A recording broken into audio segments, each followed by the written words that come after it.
ಶುಭೋದಯ.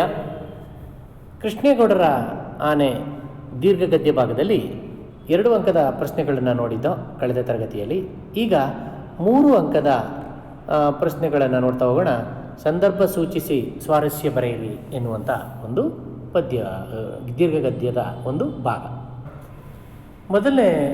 ಅದಕ್ಕೂ ಮೊದಲು ಇಲ್ಲಿ ಸಂದರ್ಭ ಎಷ್ಟು ಬರ್ತವೆ ಅನ್ನೋದನ್ನು ನಾವು ತಿಳ್ಕೊಳ್ತಾ ಹೋಗೋಣ ವಿದ್ಯಾರ್ಥಿಗಳ. ಪ್ರಶ್ನೆ ಪತ್ರಿಕೆಯಲ್ಲಿ 29 ಹಾಗೂ 30ನೇ ಪ್ರಶ್ನೆಗೆ 2 ಪ್ರಶ್ನೆಗಳನ್ನು ಕೊಟ್ಟಿರ್ತಾರೆ. 3 ಅಂಕದ 2 ಪ್ರಶ್ನೆಗಳು ಸಂದರ್ಭ ಕೃಷ್ಣೇಗೌಡರ ಆನೆಯಿಂದ. ಅಲ್ಲಿ 2ರಲ್ಲಿ 1 ಬರಿಬೇಕಾಗ್ತದೆ. ಆ ಒಂದು ಸಂದರ್ಭಕ್ಕೋಸ್ಕರ ನಾವು ಸಾಕಷ್ಟು ಎಲ್ಲ ಸಂದರ್ಭಗಳನ್ನು ಕೂಡ ನಾವು ಕಡ್ಡಾಯವಾಗಿ ಓದಲೇಬೇಕಾಗ್ತದೆ. ನೋಡೋಣ. ಆದರೂ ಕೂಡ ಈ ಸಾರಿ 2 ಪಾಠ ಹಾಗೂ 3 ಪದ್ಯ ಭಾಗನ ತೆಗೆದಿರೋದ್ರಿಂದ ಸ್ವಲ್ಪ ಸಂದರ್ಭಗಳು ಜಾಸ್ತಿ ಕೊಡುವಂಥ ಅವಕಾಶಗಳು ಇರ್ತವೆ. ಅಂಥದ್ರಲ್ಲಿ ಯಾವುದಕ್ಕೂ ಕೂಡ ನೀವು ಎಲ್ಲವನ್ನು ಕೂಡ ಕಡ್ಡಾಯವಾಗಿ ಓದಿ ಜ್ಞಾನದ ಒಂದು ವಿಷಯವಾಗಿ ಇದನ್ನು ನೀವು ತಿಳ್ಕೊಳ್ಬೇಕು ಅಂತ ಈ ಮೂಲಕ ಮನವಿ ಮಾಡ್ತಾ ಮೊದಲನೇ ಸಂದರ್ಭಕ್ಕೆ ನಾವು ಬರೋಣ. ಮೊದಲನೇದು ಇಲ್ಲಿ ಕರೆಂಟ್ ಕೆಲಸಕ್ಕೆ ಕೊಡಲಿ ಯಾಕೋ ನೋಡಿ. ಇಲ್ಲಿ ಅದನ್ನು ಓದಿದ ತಕ್ಷಣವೇ ನಿಮಗೆ ಗೊತ್ತಾಗಬೇಕು ವಿದ್ಯಾರ್ಥಿಗಳ.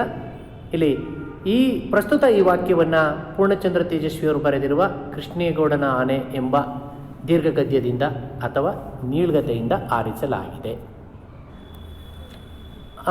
ಹೇಳಿಕೆ: ಈ ಮಾತನ್ನು ನಿರೂಪಕರು ದುರ್ಗಪ್ಪನಿಗೆ ಹೇಳುವಂಥ ಸಂದರ್ಭ. ಯಾವ ಸಂದರ್ಭದಲ್ಲಿ ಅಂದರೆ ದುರ್ಗಪ್ಪ ಕೊಡಲೇಬೇಕಿತ್ತು ಅಂತ ಅಸಹನೆಯ ಧ್ವನಿಯಲ್ಲಿ ಕೇಳಿದಾಗ ನಿರೂಪಕರು ಕೇಳ್ತಾರೆ, ಕರೆಂಟ್ ಕೆಲಸಕ್ಕೆ ಕೊಡಲಿ ಯಾಕೋ ಎಂದು ಕೇಳಿದಾಗ ದುರ್ಗಪ್ಪ ಹೇಳ್ತಾನೆ, ಅಯ್ಯೋ ಒಂದು ಮರ ಮುರ್ಕೊಂಡು ತಂತಿ ಮೇಲೆ ಬಿದ್ದೋಗಿದೆ ಸಾರ್, ಅದನ್ನ ಕಡ್ದು ಲೈನ್ ಕ್ಲಿಯರ್ ಮಾಡಬೇಕು. ದರಿದ್ರ ಕೃಷ್ಣೇಗೌಡರ ಆನೆ ಇರ್ಬೇಕು ಸಾರ್. ಅದ್ರ ಆ ಮರದ ಹತ್ರ ಲದ್ದಿ ಬಿದ್ದಿರೋದು ನೋಡಿದ್ರೆ ಆ ಕೃಷ್ಣೇಗೌಡರ ಆನೆನೇ ಏನು ಮಾಡಿದೆ ಗೊತ್ತಾ, ಎಲೆ ಕಿತ್ಕೊಳಕ್ಕೆ ಹೋಗದೆ ಕೊಂಬೆ ಮುರಿದು ಲೈನ್ ಮೇಲೆ ಬಿದ್ದುಬಿಟ್ಟದೆ ಸಾರ್ ಅಂತ ಹೇಳ್ತಾನೆ. ಯಾರು? ದುರ್ಗಪ್ಪ. ಆ ಸಂದರ್ಭದಲ್ಲಿ ನಿರೂಪಕರು ಈ ಮಾತನ್ನು ನೀನೇ ನೋಡಪ್ಪ ಕರೆಂಟ್ ಕೆಲಸಕ್ಕೆ ಕೊಡಲಿ ಯಾಕೋ, ಬೇಕಾದರೆ ಅಲ್ಲಿ ಅಟ್ಟದ ಮೇಲೆ ಮಡಗಿದ್ದೀನಿ, ನಿನ್ನೆ ತೆಗೆದುಕೊಂಡು ಹೋಗು ಅಂತ ಹೇಳ್ತಾರೆ. ವಿದ್ಯಾರ್ಥಿಗಳ, ಈ 3 ಅಂಶವನ್ನು ಗಮನದಲ್ಲಿಟ್ಕೊಂಡು ಮೊದಲನೇದು ಇಲ್ಲಿ ಆಯ್ಕೆ ಅಂದರೆ ಈ ವಾಕ್ಯವನ್ನು ಯಾವ ಲೇಖಕರು ಯಾವ ಕೃತಿಯಿಂದ ಅಥವಾ ಯಾವ ದೀರ್ಘಗದ್ಯದಿಂದ ಆರಿಸಲಾಗಿದೆ ಅನ್ನುವಂಥದ್ದನ್ನು ಬರೆದು ನೀವು ಅದನ್ನು ಸ್ಪಷ್ಟಪಡಿಸಿದ್ರೆ ಅದಕ್ಕೆ 1 ಅಂಕ. ನಂತರ ಈ ಮಾತನ್ನು ಯಾರು ಹೇಳ್ತಾರೆ, ಅದು ಹೇಳಿಕೆ, ಸ್ಟೇಟ್ಮೆಂಟ್. ಈ ಮಾತನ್ನು ನಿರೂಪಕರು ಅಂದರೆ ತೇಜಸ್ವಿ ದುರ್ಗಪ್ಪನಿಗೆ ಹೇಳ್ತಾರೆ. ನಂತರ ಸಂದರ್ಭ, ಯಾವ ಸಂದರ್ಭದಲ್ಲಿ ಈ ಮಾತು ಬಂತು ಲೇಖಕರಿಂದ ಅನ್ನುವಂಥದ್ದನ್ನು ಕೊನೆಯಲ್ಲಿ ಬರೆದ್ರೆ ಅಚ್ಚುಕಟ್ಟಾಗಿ ನಿಮಗೆ 3ಕ್ಕೆ 3 ಅಂಕಗಳನ್ನು ನೀವು ಗಳಿಸ್ಬೋದು ಅನ್ನುವಂಥದ್ದು. ನೋಡಿ, ನಮ್ಮ ಕಡೆ ಕೆಮ್ಮು ಕಾಲಿನ ಬೆಲ್ಲಿದ್ದ ಹಾಗೆ ಲೇಖಕರು ಸೊಗತವಾಗಿ ಹೇಳ್ಕೊಳ್ಳುವಂಥ ಮಾತಿದು. ಯಾವ ಸಂದರ್ಭದಲ್ಲಿ ಅಂದರೆ ಯಥಾಸ್ಥಿತಿ ಈ ವಾಕ್ಯವನ್ನು KP ಪೂರ್ಣಚಂದ್ರ ತೇಜಸ್ವಿಯವರ ಕೃಷ್ಣೇಗೌಡನ ಆನೆ ಎಂಬ ದೀರ್ಘಗದ್ಯದಿಂದ ಆರಿಸಲಾಗಿದೆ. ಈ ಮಾತನ್ನು ನಿರೂಪಕರು ಹೇಳ್ತಾರೆ. ಯಾವಾಗ ಹೇಳ್ತಾರೆ ಅಂದರೆ ಈ ಜೀಪ್ ಅಡಿ ತಿಂಗಳಿಗೊಂದ್ಸಲ ಅವ್ರ ಜೀಪು ಗೇರ್ ಬಾಕ್ಸ್ ಬಿಚ್ಚಿ ರಿಪೇರಿ ಮಾಡ್ತಾ ಇರ್ತಾರೆ. ಅಲ್ಲಿ ಬಂದಂಥ ಸಂದರ್ಭದಲ್ಲಿ ಲೈನ್ಮೆನ್ ದುರ್ಗಪ್ಪ 1-2 ಸಾರಿ ಕೆಮ್ತಾನೆ, ಲೇಖಕರು ನನ್ನ ಕಡೆ ಗಮನಿಸಲಿ ಅಂತ. ಆಗ ನಿರೂಪಕರು ಈ ಮೇಲಿನ ಮಾತನ್ನು ಹೇಳ್ತಾರೆ. ಯಾಕೆಂದರೆ ಅವರ ಬಳಿ ಯಾರು ಕಣ್ಣಿಗೆ ಕಾಣದೇ ಇದ್ದಾಗ ಒಂಥರ ಭಾಷೆ ಗೊಂದಲ ಆಗ್ತದೆ. ಆದ್ದರಿಂದ ನಾವು ಬಂದಂಥ ಸಂದರ್ಭದಲ್ಲಿ ಸಪ್ಪಳ ಮಾಡೋದೋ ಅಥವಾ ಕೆಮ್ಮೋದೋ ಕ್ಯಾಕರಿಸೋದೋ ಏನಾದ್ರು ಒಂದು ಗಲಾಟೆ ಮಾಡಿದ್ರೆ ಅದು ಓಹೋ ಯಾರೋ ಬಂದಿದ್ದಾರೆ ಅನ್ನುವಂಥ ಒಂದು ಸೂಚನೆ ಕೊಡುವಂತಹ ಒಂದು ಉದ್ದೇಶಕ್ಕಾಗಿ ಲೇಖಕರು ಈ ಮೇಲಿನ ಮಾತು ನಮ್ಮ ಕಡೆ ಕೆಮ್ಮು ಕಾಲಿನ ಬೆಲ್ಲಿ ಇದ್ದ ಹಾಗೆ ಅನ್ನುವಂಥ ಮಾತನ್ನು ಇಲ್ಲಿ ಆಡ್ತಾರೆ. 3ನೇದು, ಆ ಮರದ ಕೆಳಗೆ ಬುಟ್ಟಿಗಟ್ಟಲೆ ಬಿದ್ದಿಲ್ವಾ ಅದರ ಲದ್ದಿ. ನೋಡಿ, ದುರ್ಗಪ್ಪ ಹೇಳುವಂಥ ಮಾತಿದು. ಯಥಾಸ್ಥಿತಿ ನೀವು ಮೊದಲನೇ ವಾಕ್ಯವನ್ನು ಲೇಖಕರು ಪೂರ್ಣಚಂದ್ರ ತೇಜಸ್ವಿ ಬರೆದಿರುವ ಕೃಷ್ಣೇಗೌಡನ ಆನೆ ಅದನ್ನು ನೀವು ಬರೆದು ನಂತರ ಈ ಮಾತನ್ನು ನಿರೂಪಕರಿಗೆ ದುರ್ಗಪ್ಪ ಹೇಳ್ತಾನೆ. ಯಾವ ಸಂದರ್ಭದಲ್ಲಿ ಹೇಳ್ತಾನೆ ನೋಡಿ, ದುರ್ಗಪ್ಪ ನಿರೂಪಕರ ಹತ್ರ ಬಂದು ಕೊಡ್ಲಿಕ್ಕೆ ಹೇಳ್ತಾನೆ. ಆವಾಗ ಅವರು ದುರ್ಗಪ್ಪ ಹೇಳ್ತಾನೆ, ಆ ಮರದಲ್ಲೇ ಕಿತ್ಕೊಳಕ್ಕೆ ಹೋಗಿ ಕೊಂಬೆನೆ ಮುರಿದಾಕದೆ. ಆವಾಗ ಲೇಖಕರು ಹೇಳ್ತಾರೆ, ಅದೇ ಆನೆ ಕೆಲಸ ಅಂತೀಯ, ತಂತಿ ಮೇಲೆ ಕೊಂಬೆ ಹೇಳಿದ್ರೆ ಅದಕ್ಕೆ ಕರೆಂಟ್ ಹೊಡೆದು ಸತ್ತೋಗೋದಿಲ್ವೇನೋ ಅಂತ ನಿರೂಪಕರು ಕೇಳ್ತಾರೆ. ಮತ್ತಿನ್ನೇನು ಸಾರ್, ಅದರದ್ದೇ ಕೆಲಸ ಅದು. ಆ ಮರದ ಕೆಳಗೆ ಬುಟ್ಟಿಗಟ್ಟಲೆ ಬಿದ್ದಿಲ್ವ ಅದ್ರ ಲದ್ದಿ? ಭಾನುವಾರ ಲೈನ್ ರಿಪೇರಿ ಕೆಲಸ ಅಂತ ಓಪನ್ ಮಾಡಿರ್ತೀವಿ, ಅವಾಗ ಕರೆಂಟ್ ಇರೋದಿಲ್ಲ.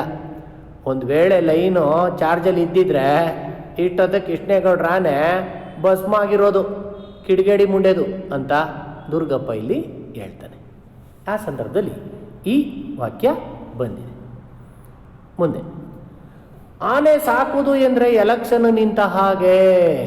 ಓಹೋ, ನೋಡಿ ಯಥಾಸ್ಥಿತಿ ಈ ವಾಕ್ಯ ಕೃಷ್ಣೇಗೌಡರ ಆನೆ ಎಂಬ ದೀರ್ಘಕಥೆಯಿಂದ ಆರಿಸಲಾಗಿದೆ. ಅದೇಳಾದ್ಮೇಲೆ ಇಲ್ಲಿ ಮೂಡಿಗೆರೆ ಜನ ಕೃಷ್ಣೇಗೌಡ ಆನೆಯನ್ನು ಗೂಳೂರು ಮಠದಿಂದ ಕೊಂಡ್ಕ ಬಂದಾದ್ಮೇಲೆ ಅವನ ಬಗ್ಗೆ ಆಡ್ಕೊಳ್ಳುವಂಥದ್ದು. ಗೂಳೂರು ಮಠದಲ್ಲಿದ್ದಂಥ ಆನೆನ ಇವನು ತಗೊಬರ್ತಾನೆ. ಇವನು ಎಲ್ಲ ರೀತಿ ಬಿಸ್ನೆಸ್ಸು ವ್ಯವಹಾರ ಮಾಡಿ ನಷ್ಟ ಅನುಭವಿಸ್ಬಿಟ್ಟಿರ್ತಾನೆ. ಯಾರು? ಕೃಷ್ಣೇಗೌಡ. ಆವಾಗ ಇವನು ಯಾವಾಗ ಮೂಡಿಗೆರೆಗೆ ಆನೆನ ತಗೊಬಂದ, ಜನ ಎಲ್ಲ ಅನ್ಕೊಂಡ್ರು, ಓಹೋ ಕೃಷ್ಣೇಗೌಡನ ಕತೆ ಮುಗಿದಂತೆಯೇ. ಏನು ತಮಾಷೆ ಅನ್ಕೊಬಿಟ್ಟಿದ್ದಾನೆ ಅವನು. ಆನೆ ಸಾಕುವುದು ಅಂದರೆ ಎಲೆಕ್ಷನ್ ನಿಂತ ಹಾಗೆ ಅಲ್ಲ, ಮನೆ ಮಠ ಸಂಪೂರ್ಣ ಹಾಳು ಮಾಡ್ಕೊಂಡು ಹೆಂಡತಿ ಮಕ್ಕಳ ಬಾಯಿಗೆ ಮಣ್ಣು ಹಾಕುವಂತಹ ಕ್ಷಿಪ್ರ ಮಾರ್ಗ ಇದು, ಬೇರೆ ದಾರಿ ಇಲ್ಲ. ಹೆಂಡತಿ ಮಕ್ಕಳ ಬಾಯಿಗೆ ಮಣ್ಣು ಹಾಕ್ತಾನೆ ಅಂತ ಕೃಷ್ಣೇಗೌಡರ ಆನೆ ತಂದಾದ್ಮೇಲೆ ಆ ಮೂಡಿಗೆರೆ ಜನ ಆಡ್ಕೊಳ್ಳುವಂಥದ್ದು. ಮುಂದೆ ರೆಹಮಾನ್ 2 ಮಾತು ಅನ್ಬಾರ್ದನ್ನು ಅಂದ್ಬಿಟ್ಟ. ನೋಡಿ, ರೆಹಮಾನ್ ಜುಬೇದಾಳ ಗಂಡ. ಮೊದಲನೇ ವಾಕ್ಯವನ್ನು ಯಥಾಸ್ಥಿತಿ ಅದೇ ರೀತಿಯಾಗಿ ಬರೀಬೇಕು. ಅದಾದ ಮೇಲೆ ಈ ಮಾತನ್ನು ಹೇಳಿದಂಥವ್ರು ಯಾರು? ಜುಬೇದ ನಿರೂಪಕರಿಗೆ ಹೇಳಿದ್ದು. ಯಾರ ಬಗ್ಗೆ? ರೆಹಮಾನ್ ಬಗ್ಗೆ. ಪೆಟ್ಟಿ ಅಂಗಡಿ ಉಳಿಸ್ಬಿಡ್ತು ಅಂತ ಹೇಳ್ಬಿಟ್ಟು ಪೆಟ್ಟಿ ಅಂಗಡಿ ಬಿದ್ದಿದ್ದಂತಹ ಪೆಪ್ಪರ್ಮೆಂಟು, ಬಾಳೆಹಣ್ಣು, ಅದು ಇದು ಎಲ್ಲ ತೆಗೆದು ಎತ್ತು ಮಾಡ್ತಾ ಇರ್ತಾನೆ ಆ ರೆಹಮಾನು. ಆಗ ಲೇಖಕರು ಓದಂಥವ್ರು ಅವನು ಎಲ್ಲ ಆದಮೇಲೆ ಜುಬೇದಳನ್ನ ಕೇಳ್ತಾನೆ, ಏನಮ್ಮ ರೆಹಮಾನ್ ಏನಂದಮ್ಮ ಅಂತ ಕೇಳಿದಾಗ ಅವನು ಎಷ್ಟು ಹೇಳಿದ್ರು ಕೂಡ ಅವಳು ಹೇಳೋದಿಲ್ಲ. ಅನ್ಬಾರ್ದನ್ನು ನಾನ್ಯಾಕೆ ಅನ್ಲಿ ಅಂತ ಹೇಳ್ಬಿಡ್ತಾಳೆ ಅವಳು. ಅಂದರೆ ಅದು ಬೈಗಳ ಸರ್, ಕೆಟ್ಟ ಬೈಗಳ, ಆ ಮಾತು ನನ್ನ ಬಾಯಲ್ಲಿ ಬರಬಾರ್ದು ಅಂತ ಅವಳು ಹೇಳೋದೇ ಇಲ್ಲ. ಆವಾಗ ಲೇಖಕರು ಅನ್ಕೋತಾರೆ, ಓಹೋ ಆನೆ ಮರ್ಮಕ್ಕೆ ತಾಗುವಂಥ ಬೈಗುಳ, ಏನೋ ಅಶ್ಲೀಲವಾಗಿ ಬೈದಿದ್ದಾನೆ ಆನೆಗೆ. ಅದಕ್ಕೆ ಕುತೂಹಲದಿಂದ ರೆಹಮಾನನ್ನು ಕೇಳ್ತಾರೆ ಲೇಖಕರು, ಏನಂತ ಬೈದ್ಯೋ ಅಂತ. ಆಗ ರೆಹಮಾನ್ ಅಂತಾನೆ, ಅಯ್ಯಯ್ಯ ನಾನೇನು ಬೈದೇ ಇಲ್ಲ ಸಾರ್, ನಾನೇನು ಅಂದೇ ಇಲ್ಲ ಅಂತ ಜುಬೇದಾಳ ಮೇಲೆ ಜಗಳ ಕೊಟ್ಟೋಗ್ತಾನೆ. ಯಾರು? ರೆಹಮಾನ್. ಆ ಸಂದರ್ಭದಲ್ಲಿ ಈ ಮಾತು ಬರುವಂಥದ್ದು. ಆನೆಗೂ ಮಾನ ಮರ್ಯಾದೆ ಇರುತ್ತೆ ತಿಳ್ಕೊ. ಅದೇ ರೀತಿಯಾಗಿ ಮೊದಲನೇದು ತೇಜಸ್ವಿಯವರು ಬರೆದಿರುವ ಈ ಕೃಷ್ಣೇಗೌಡನ ಆನೆಯಿಂದ ದೀರ್ಘಕಥೆಯಿಂದ ಆರಿಸಲಾಗಿದೆ ಅಂಥೇಳಿ ಆ ಮೂಡಿಗೆರೆ ಜನ ರೆಹಮಾನ್ಗೆ ಬೈಯುವಂಥ ಸಂದರ್ಭ, ಹೇಳುವಂಥ ಸಂದರ್ಭ. ಆನೆಗೂ ಮಾನ ಮರ್ಯಾದೆ ಇರುತ್ತೆ ತಿಳ್ಕೊ. ಯಾವಾಗ ರೆಹಮಾನು ಪೆಟ್ಟಿ ಅಂಗಡಿ ಬೀಳಿಸ್ಬಿಡ್ತೋ, ನೋಡಿಲಿ ಪೆಪ್ಪರ್ಮೆಂಟ್ ಎಲ್ಲ ಎತ್ತು ಮಾಡ್ತಾ ಇದ್ದಾನೆ ಅನ್ಕಂದು ಹೇಳಿದಾಗ, ಬೇಕಾದ್ರೆ ಸಾಕ್ಷಿ ಕೇಳಿ ನಾನೇನಾರು ಬೈದ್ನ ಅಂತ ಜುಬೇದನ್ ಕೇಳಿದಾಗ, ಜುಬೇದ ಏನೋ ಅನ್ಬಾರ್ದು 2 ಮಾತಂದ ಅಂತ ಅವಳು ಹೇಳ್ದಾಗಿ ಕೊನೆಗೆ ರೆಹಮಾನ್ ಅವಳ ಜೊತೆಲಿ ಜಗಳಕ್ಕೆ ಹೋದಾಗ ಕೊನೆಗೆ ಏನು ಮಾಡ್ತಾರೆ, ರೆಹಮಾನ್ಗೆ ಏನೋ ನೀನು ಆನೆಗೆ ಬೈದ್ಬಿಟ್ರೆ ನೀನು ಬಿಟ್ಬಿಡ್ತದ ಅದು ತಿಳ್ಕೊ, ಆನೆಗೂ ಮಾನ ಮರ್ಯಾದೆ ಇರುತ್ತೆ ಅಂತ ಉಗಿದು ಉಪ್ಪುಕಾರ ಹಾಕಿ ಆ ಆನೆಗೂ ಕೂಡ ಒಂದು ವ್ಯಕ್ತಿತ್ವವನ್ನು ಆರೋಪಿಸ್ತಾರೆ. ಅಂಥ ಸಂದರ್ಭದಲ್ಲಿ ಈ ಮಾತು, ಈ ವಾಕ್ಯ ಬರ್ತದೆ. ಕೃಷ್ಣೇಗೌಡ್ರ ಆನೆ ಇಂಥ ಪುಂಡಾನೆ ಅಂತ ಗೊತ್ತಿರಲಿಲ್ವಪ್ಪ. ಆಯ್ಕೆ KP ಪೂರ್ಣಚಂದ್ರ ತೇಜಸ್ವಿಯವರು ಬರೆದಿರುವ ಕೃಷ್ಣೇಗೌಡನ ಆನೆ ಎಂಬ ನೀಳ್ಗತೆಯಿಂದ ಆರಿಸಲಾಗಿದೆ. ಇದಾದ ಮೇಲೆ ಈ ಮಾತನ್ನು ಯಾರು ಹೇಳೋದು? ಕಾಡಪ್ಪ ಶೆಟ್ಟರು ನಿರೂಪಕರಿಗೆ ಹೇಳುವಂಥದ್ದು. ಎಲ್ಲಿ? ಒಂದು ಸಾರಿ ಕಾಡಪ್ಪ ಶೆಟ್ಟರು ಏನು ಮಾಡ್ತಾರೆ, ಅಯ್ಯಪ್ಪ ಸ್ವಾಮಿ ಫೋಟೋ ಇಟ್ಕೊಂಡು ಮೆರವಣಿಗೆ ಮಾಡ್ತಾ ಇರಬೇಕಾದ್ರೆ ಮೂಡಿಗೆರೆಯಲ್ಲಿ ಇದ್ದಕ್ಕಿದ್ದಂತೆ ತಲೆಕೆಟ್ಟು ಅಂಬಾರಿ ಸಮೇತ ಕಾಡ್ಗೊಟ್ಟೋಗ್ತದೆ. ಯಾಕಪ್ಪ ಹೋಯ್ತು ಅಂದರೆ, ಇವರು ಮೆರವಣಿಗೆ ಮಾಡ್ತಿರ್ಬೇಕಾದ್ರೆ ಅದ್ರ ಬೆನ್ನ ಮೇಲೆ ನಿತ್ತಲ್ಲ ಅಂಬಾರಿ ದಾರಿ ನಡುವೆ ಕರೆಂಟ್ ಲೈನು ಜೋಲು ಬಿದ್ದಿತ್ತು.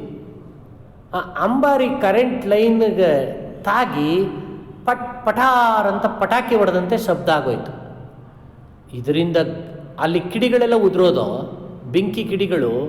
ಆ ಶಬ್ದಕ್ಕೆ ಗಾಬರಿಯಾದಂಥ ಆನೆ ವೇಲಾಯುಧನ ಮಾತನ್ನು ಕೇಳ್ದೇನೆ ರಸ್ತೆಗಿಳಿದು ರಸ್ತೆ ಬಿಟ್ಟು ಗದ್ದೆಗಿಳಿದು ಕಾಡಿಗೆ ಓಡೊಂಟೋಯ್ತು. ಏನು ಮಾಡೋದು, ಕಾಡಪ್ಪ ಶೆಟ್ಟರು 7-8 ಸಾವಿರ ರೂಪಾಯಿ ಹಿತ್ತಾಳೆ ಆಭರಣಗಳನ್ನು ಅವರು ಬಾಡಿಗೆಗೆ ತಂದಿದ್ರು. ಆ ಬಾಡಿಗೆಗೆ ತಂದಿದ್ದಂಥ ಅದನ್ನೆಲ್ಲ ಸಿಂಗಾರ ಮಾಡಿದರು.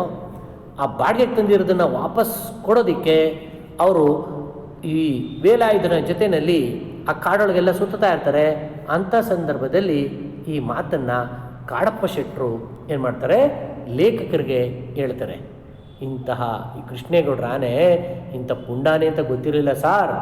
ಸ್ವಾಮಿ ನೋಡಿ, ಆ ಗೂಳೂರು ಮಠದ ಸ್ವಾಮಿಗಳಿದ್ರಲ್ಲ, ಅದು ಯಾವ ಧೈರ್ಯದ ಮೇಲೆ ಕೂತ್ಕೊಂಡಿದ್ರ ಮೇಲೆ ಮೆರವಣಿಗೆ ಮಾಡ್ತಿದ್ರು ದೇವ್ರೊಬ್ಬಂಗೆ ಗೊತ್ತು ಅಂತ ಆ ಆನೆ ಬಗ್ಗೆ ಬೈಕೊಳ್ಳುವಂಥ ಸಂದರ್ಭ.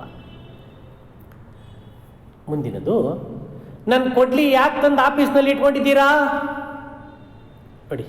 ಫಾರೆಸ್ಟರ್ ಆಫೀಸರ್ ನಾಗರಾಜನ್ಗೆ ಲೇಖಕರು ಕೇಳುವಂಥ ಮಾತಿನ ಪರಿ ಇದು. ಏನು ಮಾಡಿರ್ತಾನೆ, ದುರ್ಗಪ್ಪ ಕೊಡ್ಲಿ ಇಸ್ಕೊಂಡು ಹೋಗಿರ್ತಾನೆ ಆ ಮರ ಕಡ್ದು ಲೈನ್ ಕ್ಲಿಯರ್ ಮಾಡೋದಕ್ಕೆ. ಮರ ಕಡಿತಾ ಇದ್ದಾಗ ಇಲ್ಲೇನು ಮಾಡ್ತಾನೆ, ಫಾರೆಸ್ಟರ್ ನಾಗರಾಜು ಕೊಡ್ಲಿ ಕಿತ್ಕೊಂಡು ಹೋಗಿ ಆಫೀಸಲ್ಲಿ ಇಟ್ಟಿರ್ತಾನೆ. ಅದನ್ನು ಕೇಳಿ ಮಾತು ಹೇಳ್ಬಿಟ್ಟು ಲೇಖಕರು ಹಾಗೂ ದುರ್ಗಪ್ಪ ಇಬ್ಬರು ಕೂಡ ಬಂದು ನಾಗರಾಜನ ಹತ್ರ ಕೇಳ್ತಾರೆ, ರೀ ನಾಗರಾಜ್, ನೀವು ನಿಮ್ಮ ಡಿಪಾರ್ಟ್ಮೆಂಟಲ್ಲಿ ಮರ ಕಡಿದ್ರೆ ನೀವು ದುರ್ಗಪ್ಪನ ಮೇಲೆ ಕ್ರಮ ತಗೊಳ್ಕೊಳ್ರಿ, ಅದ್ಯಾಕ್ರಿ ನಾನು ಕೊಡ್ಲಿ ತಂದು ಆಫೀಸ್ನಲ್ಲಿ ಇಟ್ಕೊಂಡಿದ್ದೀರಾ ಅಂತ ಕೇಳಿದಾಗ ಇಲ್ಲಿ ಈ ಲೇಖಕರು ಈ ಮಾತನ್ನು ಕೇಳ್ತಾ ಹೋಗ್ತಾರೆ. ಈ ಮಾತನ್ನು ಈ ಸಂದರ್ಭದಲ್ಲಿ ಅವರು ಹೇಳುವಂಥದ್ದನ್ನು ನಾವು ಕೇಳ್ಬೋದು. ವೆಪನ್ ನಮ್ಮ ಮುಖ್ಯ ಯಥಾಸ್ಥಿತಿ. ಈ ವಾಕ್ಯವನ್ನು ಲೇಖಕರು ಹೆಸರು ಬರೆದು ಆ ದೀರ್ಘಕಥೆಯನ್ನು ಹೆಸರಿಸುವಂಥದ್ದು.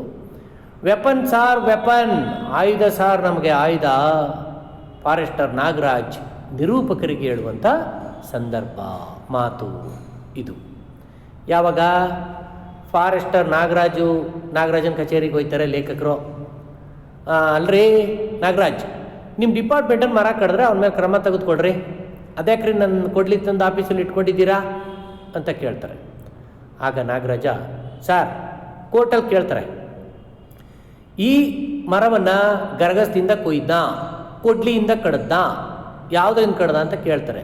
ಸಾಕ್ಷಿ ಕೇಳ್ತಾರೆ. ಸಾರ್ ಕೋರ್ಟಲ್ಲಿ ನಿಮಗೆ ಗೊತ್ತಿಲ್ಲ ಸರ್, ಕೋರ್ಟ್ ಕೇಳುವಂಥದ್ದು ಸಾಕ್ಷಿ, ಅದಕ್ಕೆ ನಾವು ವೆಪನ್ ನಮಗೆ ಮುಖ್ಯ ಎಂದು ಯಾರು ಫಾರೆಸ್ಟರ್ ನಾಗರಾಜ ಅಲ್ಲಿ ಲೇಖಕರ ಮುಂದೆ ಈ ಸಂದರ್ಭವನ್ನು ಈ ಮಾತನ್ನು ಹೇಳ್ತಾನೆ. ಅಂದರೆ ಸಾಕ್ಷಿ ಹಾಜರುಪಡಿಸಿದ್ರೆ ಮಾತ್ರ ಅಲ್ಲಿ ಆ ಕೋರ್ಟಲ್ಲಿ ಆ ಕೇಸ್ ಅನ್ನುವಂಥದ್ದು ಮುಂದುವರಿಯೋದಕ್ಕೆ ಸಾಧ್ಯ ಆಗ್ತದೆ ಅನ್ನುವಂಥ ಉದ್ದೇಶಕ್ಕೋಸ್ಕರ ಈ ಮಾತನ್ನು ಇಲ್ಲಿ ನಾಗರಾಜ್ ಲೇಖಕರಿಗೆ ಹೇಳುವಂಥ ಸಂದರ್ಭ. ಮುಂದಿನದು, ನಿನ್ನ ಪುಕಾರ ಏನಿದ್ರೋ ಬರವಣಿಗೆಯಲ್ಲಿ ಇರಬೇಕೋ. ಫಾರೆಸ್ಟರ್ ನಾಗರಾಜ ದುರ್ಗಪ್ಪನಿಗೆ ರೇಗುವಂಥದ್ದು.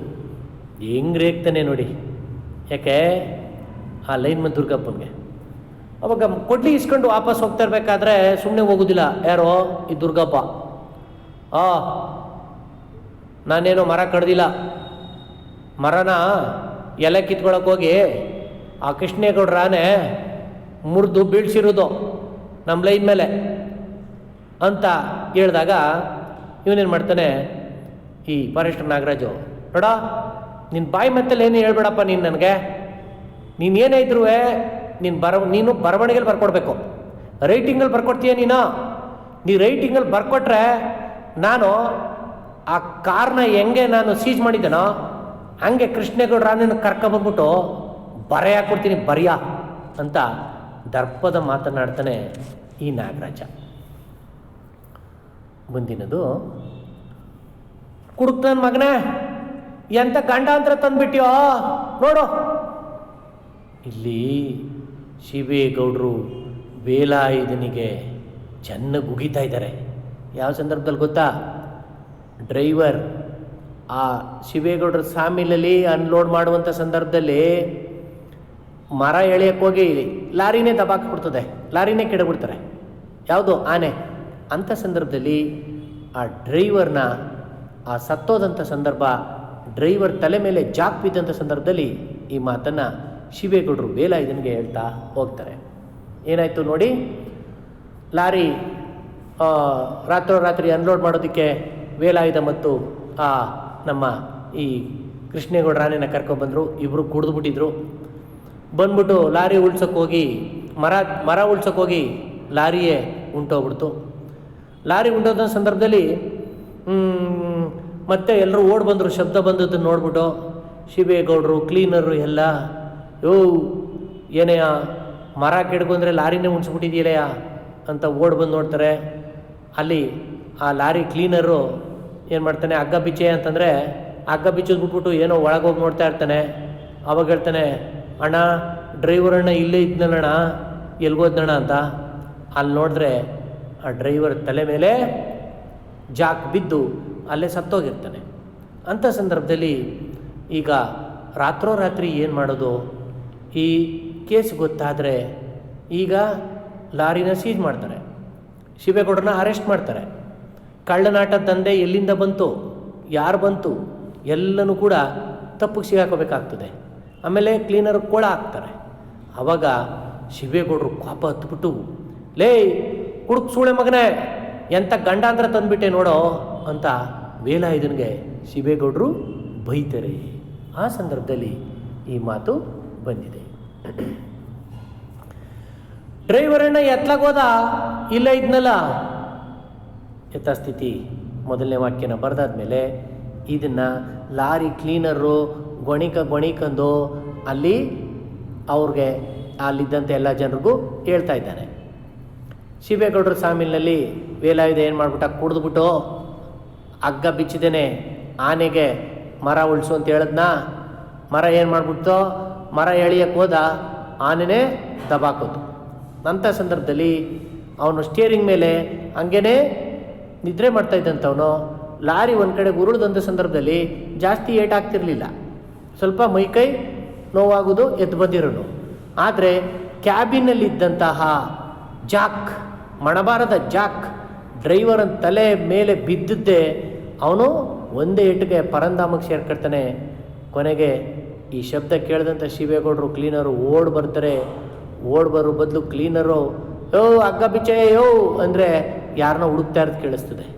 ಆಗ ಕ್ಲೀನರ್ ಅಂತಾನೆ, ಅಣ್ಣ ಡ್ರೈವರ್ ಅಣ್ಣ ಎತ್ಲಾಗೋದ, ಡ್ರೈವರ್ ಅಣ್ಣ ಇಲ್ಲೇ ಇದ್ನಲ್ಲ ಅಂತ ತಣ್ಣಗೆ ಗೊಣಗ್ತಾನೆ. ಯಾರು?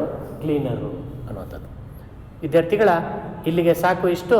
ಮುಂದಿನ ತರಗತಿಯಲ್ಲಿ ಇದರ ಮುಂದುವರಿದ ಭಾಗವನ್ನು ನಾನು ನಿಮಗೆ ಕಳಿಸ್ಕೊಡ್ತೀನಿ.